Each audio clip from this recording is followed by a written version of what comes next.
Hello friends, welcome to online study kingdom. दोस्तों, जैसा कि आप देख रहे हैं कि यूपी पीसीएस प्रीलिम्स हो या यूपी पीसीएस आर हो यार हो, इन सभी के लिए जो घटना चक्र करंट क्यूज है काफ़ी इंपॉर्टेंट है। तो इसी का सीरीज चलाया जा रहा है।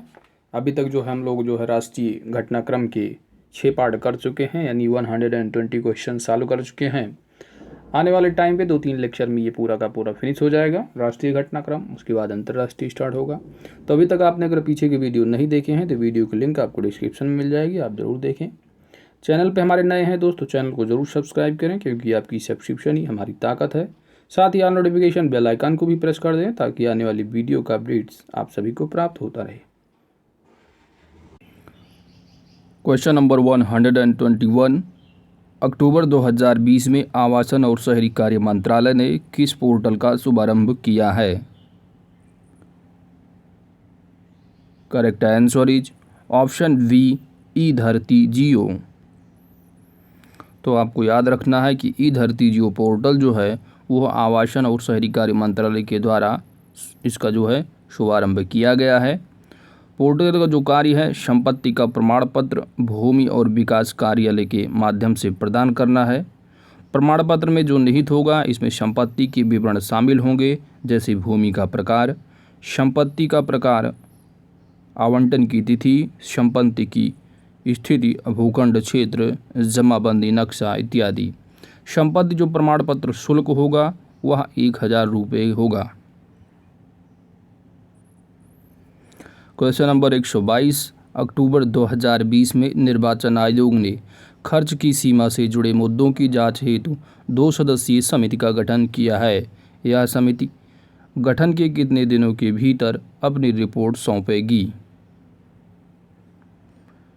Correct answer is option D, 120 दिन। समिति में जो शामिल सदस्य होंगे वो हरीश कुमार, जो कि पूर्व राजस्व सेवा अधिकारी और महानिदेशक अन्वेषण है, उमेश सिन्हा, जो कि महासचिव तथा महानिदेशक हैं। समिति की जो परीक्षण करेगी वह मतदाताओं की संख्या में वृद्धि और महंगाई दर में बढ़ोतरी तथा अन्य पहलुओं के संदर्भ में उम्मीदवारों की खर्च सीमा से जुड़े मुद्दों का समिति की जो रिपोर्ट सौंपी जाएगी गठन के 120 दिनों के भीतर। निर्वाचन अधिनियम 1961 के नियम संख्या 90 में संशोधन अधिसूचित ये है कि 19 अक्टूबर 2020 को विधि और न्याय मंत्रालय के द्वारा अधिसूचना द्वारा वर्तमान खर्चों की जो सीमा में वृद्धि की गई है वह 10% की गई है। खर्च की सीमा में की गई यह बढ़ोतरी विज्ञापन तिथि से जारी चुनाव में तत्काल प्रभाव से लागू होगी। Question number 123। अक्टूबर 2020 में शोधकर्ताओं के एक समूह ने 172,000 वर्ष पूर्व की प्राचीन नदी की खोज कहाँ की है? तो मोस्ट इम्पॉर्टेंट क्वेश्चन है दोस्त ये। गाइस, इसका जो करेक्ट आंसर है आपको याद रखना है वह जो है थार मरुस्थल में। ठीक है, तो सबसे जो प्राचीन नदी की खोज की गई है कहाँ की है? तो यह थार मरुस्थल में की है, जो कि 172,000 वर्ष पूर्व की प्राचीन नदी है। घोषणा कर जो है ये अक्टूबर 2020 में की गई और थार मरुस्थल जो कि बीकानेर राजस्थान में है। शोधकर्ता जो समूह है वो है Max Planck Institute for the Science of Human History, Germany, Anna विश्वविद्यालय तमिलनाडु एवं Indian Institute of Science Education and Research Kolkata. तो आपको स्थान जरूर याद रखना है, वो थार मरुस्थल में इसकी जो है खोज की गई है प्राचीन नदी की। चलते हैं नेक्स्ट क्वेश्चन की ओर दोस्तों। क्वेश्चन नंबर 124 है कि अक्टूबर 2020 में तीसरी भारत अमेरिकी दैट्रिच 2+2 मंत्रिय स्तरीय वार्ता कहाँ आयोजित हुई? आपके ऑप्शन है नई Delhi, Ahmedabad, Washington DC, New York. 4 option है, बताइए। तो गाइस, इसका जो करेक्ट आंसर है वो है ऑप्शन ए, नई दिल्ली। आइए इंपॉर्टेंट तथ्य देखते हैं। तो तीसरी भारत अमेरिका 2+2 वार्ता 26 से 27 अक्टूबर 2020 नई दिल्ली में आयोजित की गई। वार्ता में अमेरिका की ओर से भागीदार अमेरिकी विदेश मंत्री माइकल आर पोम्पेओ और रक्षा मंत्री मार्क टी एस्पर रहे। भारत की तरफ से वार्ता में शामिल विदेश मंत्री एस जयशंकर और रक्षा मंत्री राजनाथ सिंह तथा उनके नेतृत्व में का मंत्रालय का प्रतिनिधिमंडल। ठीक है, तो आपको इतना याद रखना है कि जो भारत अमेरिका 2+2 मंत्रिस्तरीय वार्ता की बैठक हुई है वह 26 से 27 अक्टूबर 2020 नई दिल्ली में आयोजित की गई।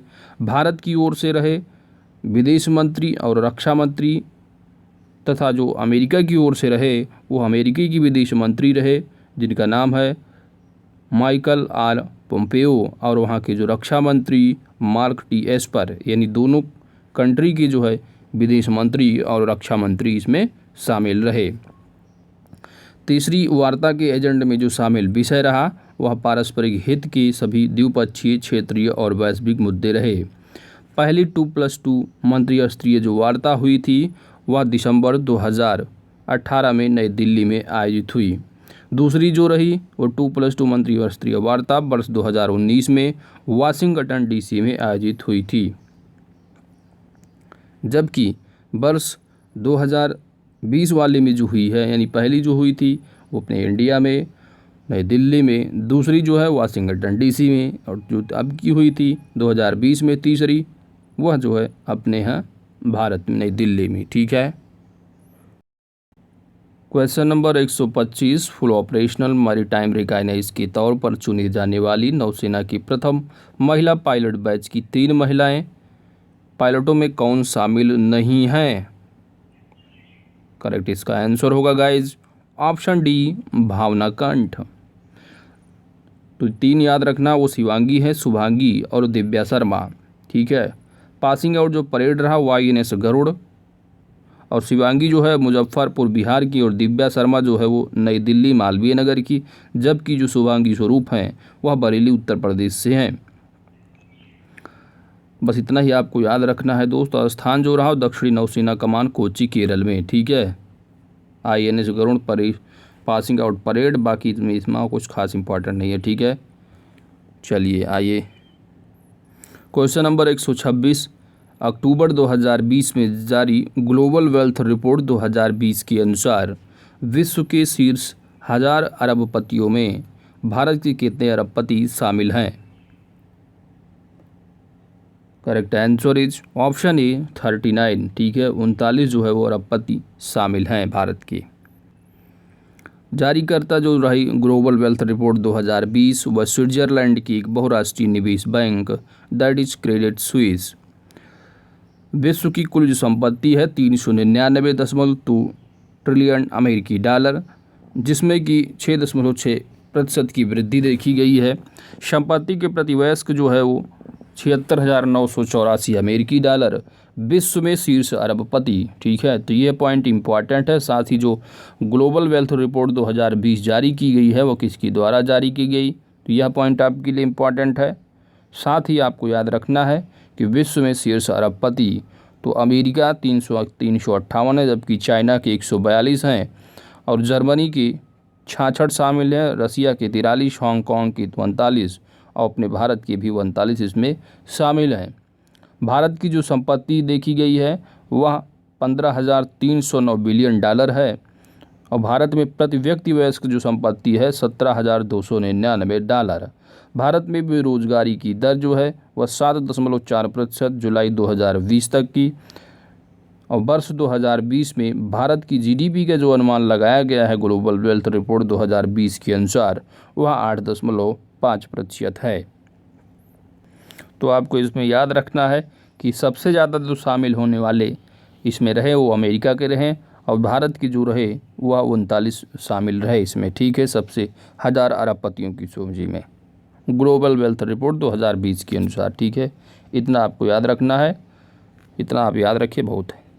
क्वेश्चन नंबर 127, नवंबर 2020 में आयोजित मालाबार 20 नौसैन्य अभ्यास 2020 की 24वें संस्करण की चरण 1 का आयोजन कहाँ किया गया?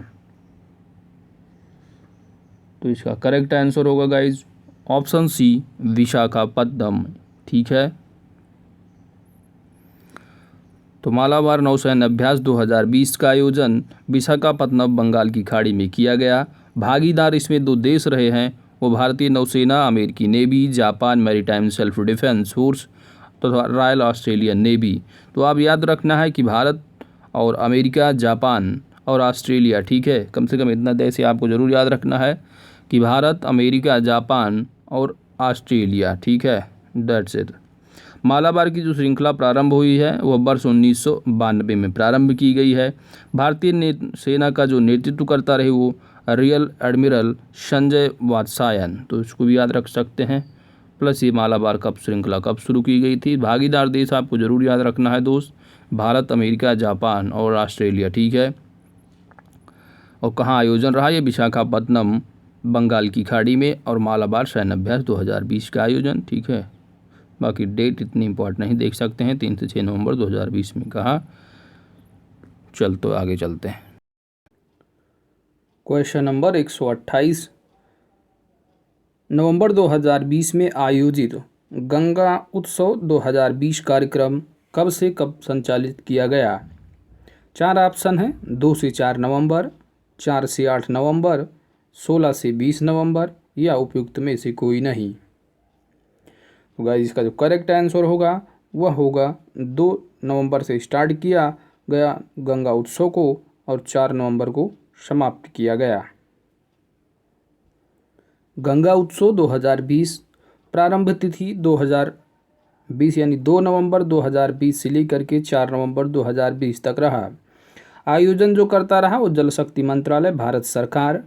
उद्देश्य इसका ये रहा कि युवा पीढ़ी को गंगा नदी की महिमा, उसके प्राचीन इतिहास, सांस्कृतिक महत्व से अवगत कराना। अन्य तथ्य देखते हैं कि गंगा टास्क फोर्स द्वारा एनसीसी कैडेट्स के साथ मिलकर वनीकरण अभियान चलाया गया। उत्सव में भारतीय राष्ट्रीय फिल्म विकास निगम द्वारा निर्मित गंगा एरियल मूवी लॉन्च की गई। उत्तराखंड, बुलंदशहर, रायबरेली, वाराणसी, साहिबगंज आदि जिलों में स्वच्छता अभियान, वृक्षारोपण, क्विज तथा पेंटिंग से संबंधित कार्यक्रम का आयोजन भी किया गया। चाचा चौधरी नमामि गंगे योजना के ब्रांड एम्बेसडर बनाए गए, ठीक है। तो यह काफ़ी इंपॉर्टेंट पॉइंट है, इसको आपको याद रखना है कि ब्रांड एम्बेसडर हैं जो ये जो नमामि गंगे परियोजना है इसके जो ब्रांड एम्बेसडर हैं वो कौन है, तो आपको याद रखना है चाचा चौधरी। कौन है? चाचा चौधरी। 5वां पॉइंट है कि राष्ट्रीय स्वच्छ गंगा मिशन व आवासन शहरी कार्य मंत्रालय के राष्ट्रीय नगर कार्य संस्थान के बीच संयुक्त परियोजना शहरी नदी प्रबंधन योजना लॉन्च की गई, ठीक है।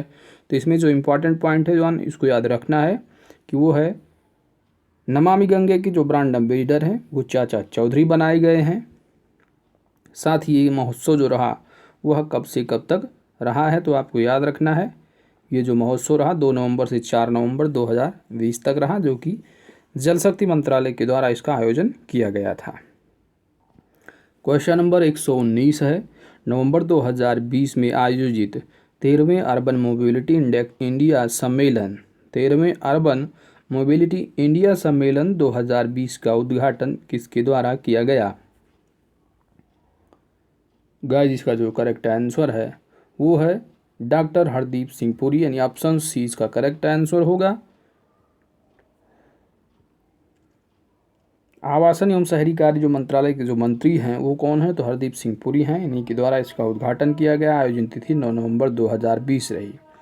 तो आपको जो याद रखना है दोस्त, वो आपको यहाँ याद रखना है कि 13वें जो अर्बन मोबिल इंडिया सम्मेलन 2020 का उद्घाटन किया गया वो हरदीप सिंह पुरी के द्वारा किया गया 9 नवंबर 2020 को।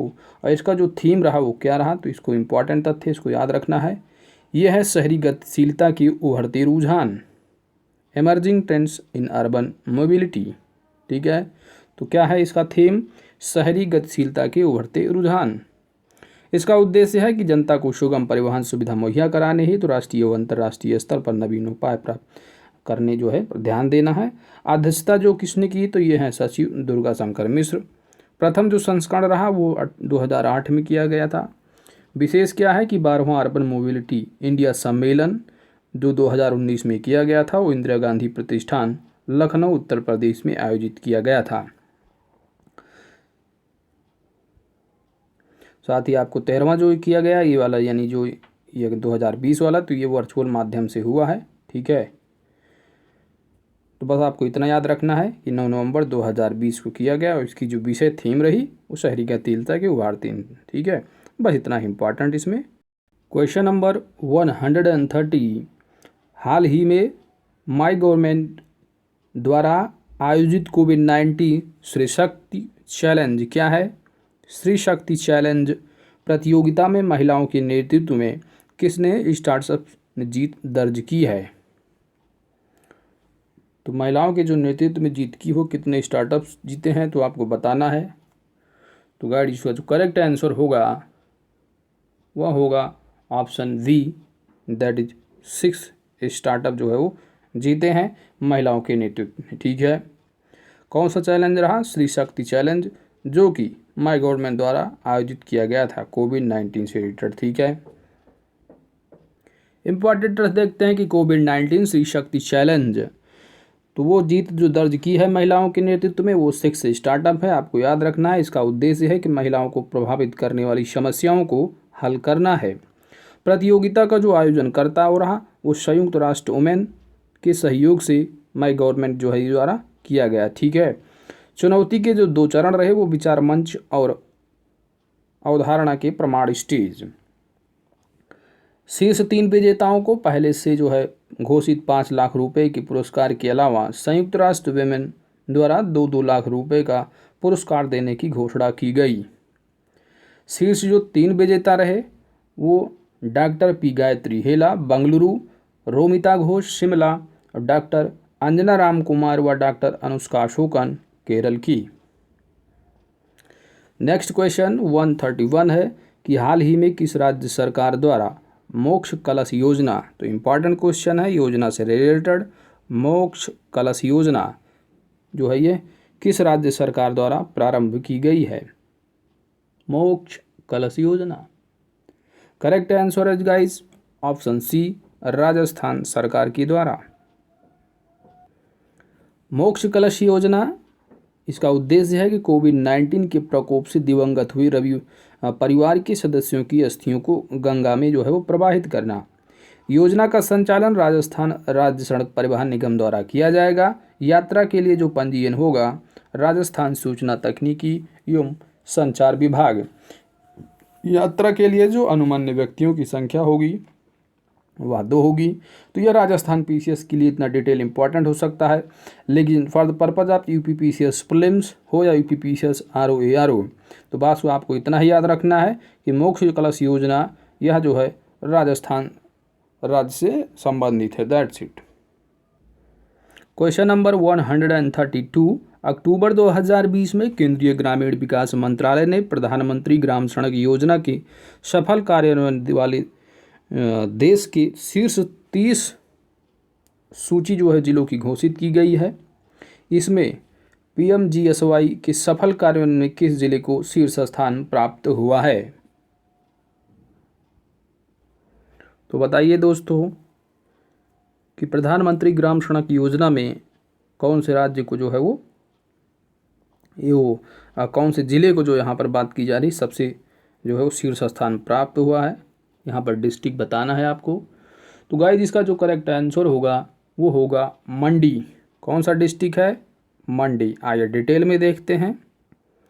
तो प्रधानमंत्री ग्राम सड़क योजना के सफल कार्यान्वयन में जो 30 जिलों की सूची घोषित की गई है यह अक्टूबर 2020 में शीर्ष स्थान रहा मंडी जनपद, जो कि हिमाचल प्रदेश का है। किस लिए? तो वर्ष 2020-21 में अधिकतम लंबाई की प्रधानमंत्री ग्रामीण सड़क योजना के तहत सड़कों के निर्माण के लिए शीर्ष 30 जिलों में हिमाचल प्रदेश के जो है वो शामिल हैं। अन्य 7 जिले तो चंबा यानी मंडी हो गया पहला, दूसरा है चंबा, शिमला, कांगड़ा, ऊना, सिरमौर, हमीरपुर और सोलन। तो 8 जिले हैं हिमाचल प्रदेश के। हिमाचल प्रदेश का प्रधानमंत्री ग्राम सड़क योजना के तहत सड़कों के निर्माण में राष्ट्रीय स्तर पर जो स्थान है वह दूसरा स्थान है। अगर राज्य की बात की जाएगी तो राज्य वाइज जो हिमाचल प्रदेश का स्थान है वो दूसरा है। अगर डिस्ट्रिक्ट वाइज बात की जाएगी तो हिमाचल प्रदेश का पहला एक जिला है उसका नाम है मंडी। विशेष क्या है कि प्रधानमंत्री ग्राम सड़क योजना में राज्यों में 250 से अधिक आबादी वाले आवासों को जोड़ने के लिए केंद्र सरकार द्वारा वित्त पोषित कार्यक्रम है प्रधानमंत्री ग्राम सड़क योजना। क्वेश्चन नंबर 133, अक्टूबर 2020 में गुजरात सरकार ने किसके साथ विश्व का सबसे बड़ा जस्ता गलाने का संयंत्र लगाने के लिए समझौता ज्ञापन पर हस्ताक्षर किया है? गाइस इसका करेक्ट आंसर होगा ऑप्शन बी, वेदांता समूह। तो आपको याद रखना है कि विश्व के सबसे बड़े जस्ता गलाने का जो संयंत्र स्थल होगा यह कहाँ पे स्थापित होगा, यह इंपॉर्टेंट क्वेश्चन है, क्योंकि विश्व का सबसे बड़ा जस्ता गलाने का संयंत्र होगा जो कि तापी जिले के दोसवाड़ा गुजरात में होगा। कहाँ? तापी जिले के दोसवाड़ा गुजरात में। तो ये इंपॉर्टेंट क्वेश्चन है, ठीक है। विश्व का सबसे बड़ा जस्ता जो है वो संयंत्र स्थल कहाँ? तापी डिस्ट्रिक्ट, दोसवाड़ा गुजरात में। निवेश कितना किया गया है इसके लिए? 10,000 करोड़ है। उत्पादन जो क्षमता है, तो यहाँ पर आपको बस इतना ही याद रखना है कि जो इम्पोर्टेंट है वह है कि इसको संयंत्र को स्थापित करने के लिए किसके साथ समझौता किया गया है? तो गुजरात राज्य सरकार प्लस वेदांता समूह से संबंधित हिंदुस्तान जिंक लिमिटेड, इसके साथ आपको याद रखना है कि तापी जो डिस्ट्रिक्ट में इसका जो है वो स्थापित किया जाएगा। साथ ही निवेश इतना इम्पोर्टेंट नहीं, लेकिन ये उत्पादन क्षमता जरूर आपको याद रखना है, 300 किलोटन प्रति वर्ष। प्रथम जो चरण रहा वो वर्ष 2022 तक चालू होने की उम्मीद जताई जा रही है। विशेष क्या है कि यह विश्व का सबसे बड़ा जस्ता गलाने का संयंत्र होगा, ठीक है। तो यह मोस्ट इंपॉर्टेंट क्वेश्चन है, कोई भी एग्जाम हो उसमें यह पूछे जाने का चांस पूरा है, ठीक है। तो UPPCS prelims RO important question है, याद रखना है। क्वेश्चन नंबर 134, अक्टूबर 2020 में भारत ने किस पड़ोसी देश को लाइन ऑफ क्रेडिट पर पनडुब्बी INS सिंधुवीर दिया है? तो ये काफ़ी मशहूर क्वेश्चन भी है, इसका जो करेक्ट आंसर होगा गाइज वो होगा ऑप्शन सी, म्यांमार। कौन सा है? तो INS सिंधुवीर। म्यांमार नौसेना की पहली पनडुब्बी INS सिंधुवीर, इसकी जो घोषणा तिथि की गई हो 15 अक्टूबर 2020 को। प्रदानकर्ता जो कंट्री है वो अपना भारत है। विशेष बात क्या याद रखना है कि म्यांमार द्वारा जो नामकरण इसका किया गया है वो INS सिंधुवीर का नाम वो है UMS मिनी ट्रिंकोटाओ, ठीक है। तो ये थोड़ा म्यांमार की भाषा है, आपको याद रखना है, बस इतना ही याद रखना है कि नामकरण जो है INS सिंधुवीर है, जो कि म्यांमार को जो है इसका किया जाएगा। इसके साथ ही घोषणा तिथि 15 अक्टूबर 2020। INS जो सिंधुवीर है वर्ष 1988 से भारतीय नौसेना में अपनी सेवाएं दे रही थी, ठीक है। कब से? 1988 से। 3000 टन की डीजल इलेक्ट्रिक सबमरीन रूसी मूल की 300 मीटर गहराई तक जा सकती है। यह म्यांमार नौसेना की पहली पनडुब्बी होगी, ठीक है। तो बस इतना याद रखना है दोस्त, इसका नाम क्या है? INS सिंधुवीर। यह जो है म्यांमार कंट्री को दी जाएगी, इतना याद रखना है। किलो क्लास तो आप यहाँ पर डिटेल में देख सकते हैं, ये सारी चीज़ें हैं, लेकिन आपको बस इतना याद रखना है, इतना याद कर पाएँ तो इतना बहुत है कि जो है म्यांमार कंट्री से जो है दी जाएगी, INS सिंधुवीर है, दैट्स इट, ठीक है। बाकी आप डिटेल में देख सकते हैं, PDF जो है यूपीपीसीएस किंगडम टेलीग्राम चैनल पर आपको मिल जाएगी। क्वेश्चन नंबर 135, प्रधानमंत्री नरेंद्र मोदी ने अक्टूबर 2020 में FAO that is food and agriculture organisation की 75वीं वर्षगांठ के अवसर पर कितने रुपए का सिक्का जारी किया है? Correct answer is option D, 75 rupees का। कितने का? 75 रुपये का। अन्य तथ्य है कि इस अवसर पर PM ने 8 फसलों की 17 नई जैव विकसित किस्मों को राष्ट्र को समर्पित किया है, ठीक है। तो बस आपको इतना यहाँ याद रखना है कि कितने रुपए का जो सिक्का है वह जो है 75वीं वर्षगांठ के अवसर पर जारी किया गया है। किसके? फूड एंड एग्रीकल्चर ऑर्गेनाइजेशन की 75वीं वर्षगांठ पर। कितने? तो 75वीं वर्षगांठ है तो 75 रुपये का, ठीक है। इसके साथ ही आपको इम्पोर्टेंट तथ्य याद रखना है कि जो नोबेल प्राइज़ इस बार दिया गया है शांति के क्षेत्र में, तो आपको याद रखना है वो है विश्व खाद्य कार्यक्रम, ठीक है। किसको? विश्व खाद्य कार्यक्रम को वर्ष 2020 का शांति का नोबेल पुरस्कार प्रदान किया गया है। साथ ही आपको याद रखना है कि जो विश्व खाद्य कार्यक्रम है यानी जो ऑर्गेनाइजेशन है, यह जो है फूड एंड एग्रीकल्चर ऑर्गेनाइजेशन, तो आपको याद रखना है कि वर्ष 2023 को अंतर्राष्ट्रीय बाजरा वर्ष के रूप में घोषित किए जाने के लिए भारत के प्रस्ताव का समर्थन किया है। तो अंतर्राष्ट्रीय बाजरा वर्ष, वर्ष 2023 को क्या है, अंतर्राष्ट्रीय बाजरा वर्ष। क्वेश्चन नंबर 136 है कि अक्टूबर 2020 में भारत ने उड़ीसा तट के एकीकृत परीक्षण रेंज के संत मिसाइल का सफल परीक्षण किया है। इस मिसाइल की रेंज कितनी होगी? गाइस, इसका करेक्ट आंसर होगा ऑप्शन सी, 15 से 20 किलोमीटर। कितना? 15 से 20 किलोमीटर। इंपॉर्टेंट तथ्य देखते हैं। तो संत जो मिसाइल है, यह जो है इसका पूरा नाम क्या है? इसका पूरा नाम है स्टैंड ऑफ एंटी टैंक। क्या है? Stand of anti tank. इसकी जो परीक्षण तिथि रही 19 अक्टूबर 2020 को। परीक्षण स्थल जो रहा वह उड़ीसा तट के एकीकृत परीक्षण रेंज में। तो परीक्षण स्थल भी पूछा जा सकता है। साथ ही आपको जो डेवलपमेंट किसके द्वारा किया गया है, तो ये रक्षा अनुसंधान और विकास संगठन दैट इज DRDO के द्वारा भारतीय वायुसेना के सहयोग से, ठीक है। तो यह DRDO के द्वारा विकसित किया गया है। इसका परीक्षण स्थल उड़ीसा तट के एकीकृत परीक्षण रेंज से किया गया 19 अक्टूबर 2020 को। इसका जो पूरा नाम है संत का, वो है स्टैंड ऑफ एंटी टैंक शैंड, ठीक है। That's it. इसके साथ आइए चलते हैं। आपको ये भी याद रखना है कि यह जो है मार करने वाली है, तो ये सतह से हवा में मार करने वाली है, ठीक है। सरफेस टू एयर मिसाइल है, सतह से हवा में मार करने वाली मिसाइल है। कौन सी? संत, ठीक है। स्टैंड ऑफ एंटी टैंक, सतह से हवा में मार करने वाली।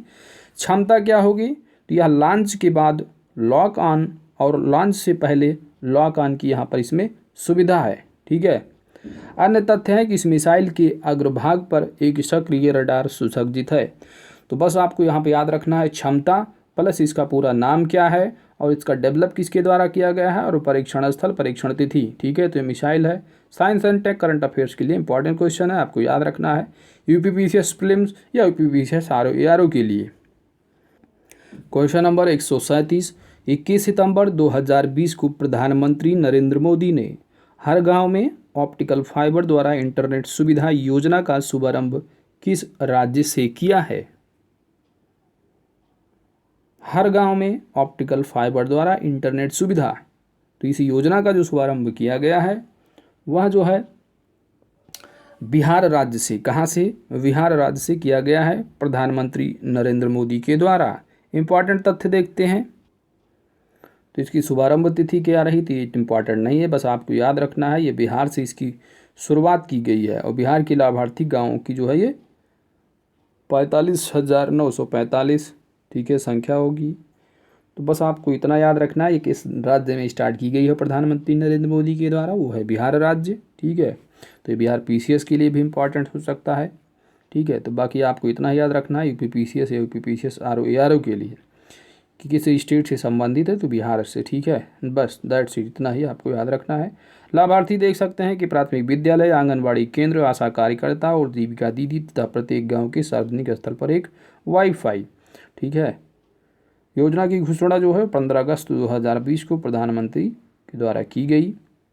UPPCS के लिए बस इसमें कुछ इंपॉर्टेंट खास नहीं है दोस्त, इतना याद रखना है किस राज्य से संबंधित है, तो बिहार। क्वेश्चन नंबर 138 है, अक्टूबर 2020 में भारत सरकार की जहाजरानी मंत्रालय द्वारा भारत के किस राज्य अथवा केंद्र शासित प्रदेश में BTS और BTMS के लिए स्वदेशी सॉफ्टवेयर समाधान के विकास का वर्चुअल माध्यम से शुभारंभ किया गया है? Correct answer is option D, नई दिल्ली। तो आप देख सकते हैं जो मंत्रालय रहा वो जहाजरानी के मंत्रालय भारत सरकार, दिनांक 10 नवंबर 2020 से सूचना के तहत जहाजरानी मंत्रालय का नाम बदलकर इसका जो पूरा नाम है वह हो गया है पत्तन, पोत, परिवहन और जलमार्ग मंत्रालय। तो याद रखना है दो मंत्रालय के नाम जो है करंट में बदले गए हैं। एक तो ये है जहाजरानी मंत्रालय जिसका नाम बदलकर पत्तन, पोत, परिवहन और जलमार्ग मंत्रालय। दूसरा रहा आपका मानव संसाधन विकास मंत्रालय जिसका नाम बदलकर शिक्षा मंत्रालय कर दिया गया है, ठीक है। तो ये सारी चीज़ें इंपॉर्टेंट, इसको याद रखना है। BTS क्या है? तो BTS ये है वेसल ट्रैफिक सर्विसेज यानी समुद्री यातायात सेवा।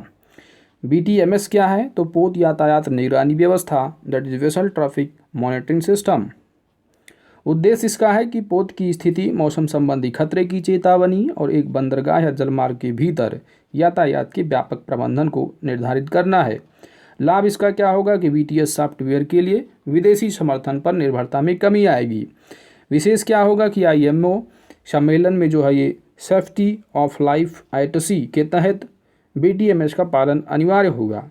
जहाजरानी मंत्रालय के स्वदेशी BTS सॉफ्टवेयर पर विकास के लिए IIT चेन्नई को 10 करोड़ रुपए की राशि की मंजूरी दी गई है। ठीक है, तो ये सारी चीज़ें हैं। BTS क्या है, BTMS क्या है, इसको ध्यान रखना है। साथ ही जो है ये वर्चुअल माध्यम से नई दिल्ली में जो है इसका शुभारंभ किया गया है। ठीक है, तो ये सारी चीज़ें रही दोस्तों। आगे चलते हैं। क्वेश्चन नंबर 139, अक्टूबर 2020 में भारत सरकार के संस्कृति मंत्रालय द्वारा किस शहर में 22 अक्टूबर 1947 की स्मृतियां पर जो है एक राष्ट्रीय संगोष्ठी और प्रदर्शनी का आयोजन किया गया? Correct answer is option D, इनमें से कोई नहीं। ना तो भोपाल है, ना मुंबई, ना गांधीनगर। तो करेक्ट आंसर क्या होगा, ये देखते हैं डिटेल में। 22 अक्टूबर 1947 की स्मृतियां पर जो है एक राष्ट्रीय संगोष्ठी व प्रदर्शनी का जो आयोजन किया गया वह शेर ए कश्मीर अंतर्राष्ट्रीय सम्मेलन केंद्र जो रहा वो श्रीनगर, जम्मू कश्मीर। संबंधित जो मंत्रालय, संस्कृति मंत्रालय, भारत सरकार। आयोजनकर्ता राष्ट्रीय संग्रहालय संस्थान। कब रहा इसका आयोजन? तो 22 से 23 अक्टूबर 2020। उद्देश्य इसका है कि इस लक्ष्य इस जो है वो छलपूर्ण हमले और उस पर भारत की विजय के इतिहास और दस्तावेजों को दर्शाना। मुख्य जो अतिथि रहे वो मनोज सिन्हा जो कि उपराज्यपाल रहे जम्मू कश्मीर के। विशेष क्या है कि 22 अक्टूबर 1947 को पाकिस्तान समर्पित सेना ने छलपूर्ण तरीके से कश्मीर पर हमला किया था, दैट इज ऑपरेशन गुलमर्ग के नाम से जिसे जाना जाता है। तो आपको यहाँ से इंपॉर्टेंट पॉइंट निकल रहा है कि जो एग्ज़ाम के पॉइंट टाइप से आपको इतना याद रखना है दोस्त कि जो है ये श्रीनगर, जम्मू कश्मीर में इसका जो है आयोजन स्थल रहा। ठीक है, और आयोजन जो करता रहा उस राष्ट्रीय संग्रहालय संस्थान। ठीक है, तो आपको यहाँ पर आपको ये चीज़ निकल के आ रही है, ये भी याद रखना है कि जो ऑपरेशन गुलमर्ग है, क्या है ऑपरेशन गुलमर्ग, ये जो है 22 अक्टूबर 1947 को पाकिस्तान समर्थित सेना ने छलपूर्ण तरीके से जो कश्मीर पर हमला किया था उस ऑपरेशन का नाम है ऑपरेशन गुलमर्ग।